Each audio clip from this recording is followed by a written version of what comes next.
এই এই করছিস কি? আয় আয় পাহাড়ে আয়। এই যে দেখ হর্টিফিকেশন করছি, পারবি না বসে করতে। -3 ডিগ্রি টেম্পারেচারে আমরা কিন্তু চিলিং করেছি। গুরুত্বপূর্ণ এবং একটা ইউনিক জিনিস তোমাদের দেখাবো। সেই ইউনিক জিনিসটা হলো একটা হট স্প্রিং। হট স্প্রিং মানে যেখান থেকে এই ঠান্ডার মধ্যে যেখানে জল বরফ হয়ে যাচ্ছে সেখানে গরম জল বেরোচ্ছে, যেটা প্রকৃতি থেকে। তো চলো সেটা তোমাদের দেখাই। এই ব্রিজ পার হয়ে যেতে হবে। তো এই ব্রিজটা ক্রস করার পরে এই যে সিঁড়ি থেকে নেমে এসে দেখো গরম ধোঁয়া উঠছে, গরম ধোঁয়া। This is call hot spring. তো এখান থেকে কিন্তু এই যে এখান থেকে জলটা এইটাই কিন্তু হট স্প্রিং, ঠিক আছে?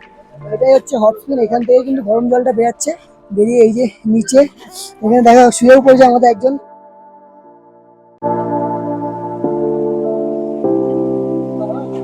तो इधर इधर मेरा कालू भाई भी आ चुका है।